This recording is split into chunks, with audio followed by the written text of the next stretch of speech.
Hi everyone, welcome to my overview of the Zoom MicTrak series flagship field recorder / USB-C audio interface MicTrak M4. So without further ado, let's start from unboxing. As you can see, M4 packed exactly the same way as all other recent, so to say, Zoom products, with no plastic, only hard paper box with minimum accessories. To be exact, we've got here paper printed manuals, MicTrak M4 itself, and a little Fury windshield, which is also used as a protection cover for the microphone capsule during storage and transportation. Let's take a closer look at it.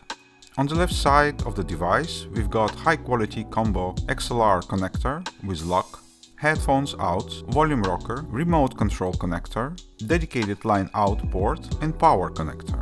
On the right side of the device, we've got power/hold switch, SD card slot, timecode connector, menu knob, stereo line in, and the other high-quality combo XLR connector with lock. On the back, we've got standard mount connector and battery compartment lock.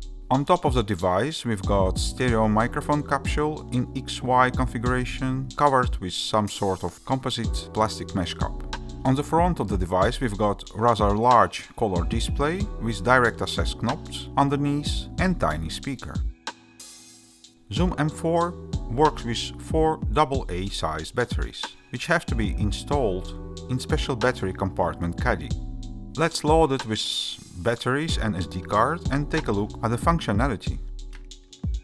Zoom M4 is a flagship device from MicTrak series portable field recorders. It's capable of capturing audio with 192 kHz, 32-bit float point. Honestly, it is an absolutely astonishing level of resolution. In theory, there is no sound volume pressure level this device could not capture without any kind of distortion. Okay, let's fire it up.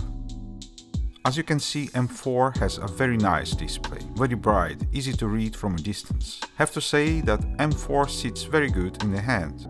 The shape of it is very comfortable and easy to handle. This shiny, flat surface also designed especially in order to reduce handling noises during recording sessions. Zoom M4 also has a little, so to say, brother M2. Although both devices sharing the same approach to design and the same idea, these devices are fundamentally different. M2 has much smaller monochrome display, way less functionality, and has no other external inputs besides 3.5mm jack. M2 also can capture 32-bit float audio, but it goes not higher than 96 kHz, which is still a lot, I would say. Overall, M2 is rather something for beginners, whereas M4 made for very demanding pro or prosumer kind of user. But let's come back to Zoom M4. As I already have mentioned, display on M4 is very nice. From the right side of the device, we've got a direct access menu knob, which can bring us to the main settings menu, which is very easy to navigate. One can easily scroll through the settings and then quickly turn back to the main page of the display.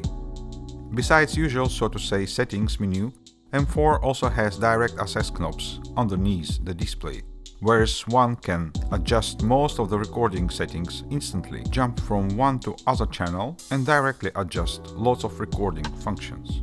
It is also possible to adjust the level of incoming signal or sensitivity on the incoming channel, if you prefer, directly through these knobs.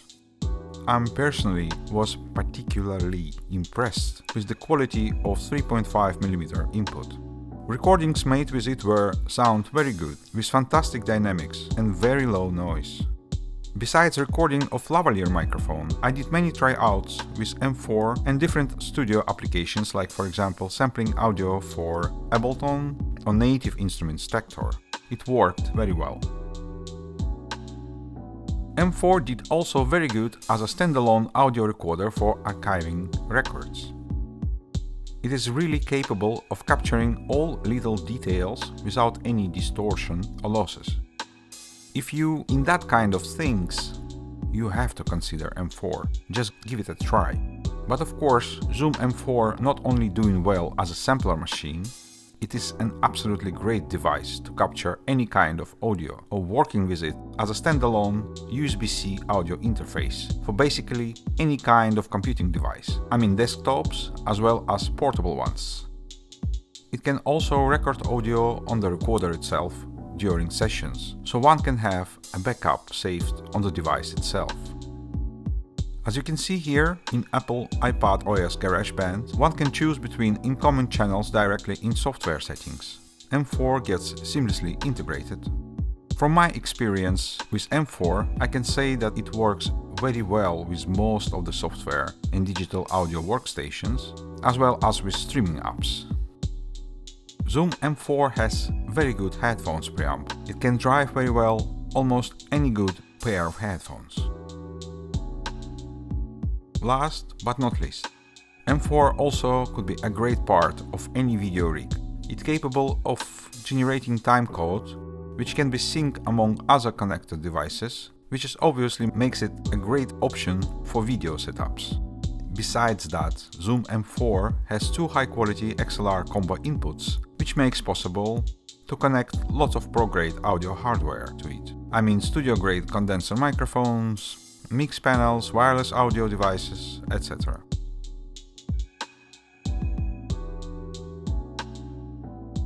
Let's take a look at the file it produces.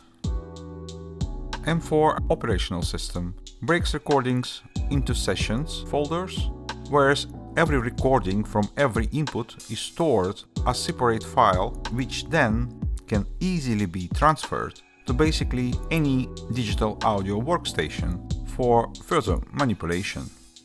There is a limitation of 2 GB. Files larger than 2 GB will be splitted. 32-bit float is a very well recognized standard for the most of the pro-grade digital audio workstations these days, so work with 32-bit float point WAV files recorded on M4 could not be a problem. To summarize it all, M4 is a very serious pro-grade premium class device. It has many bells and whistles of state-of-the-art high-end field recorder. Most importantly, it is very easy to use, and that is for sure. Unfortunately, I have not had enough time with M4 to perform a proper testing, but from the times I've spent with it, I have to say it is one of the kind, very talented performer, which will satisfy even a very demanding user. It is very versatile and very well built piece of pro-grade hardware with great implementation of cut-off-the-edge modern audio technology, which is also could be further improved through the time with the help of regular system updates. And that would be all for now. As usual, thank you for joining in, thumbs up if you liked it, please subscribe, and I see you all next time.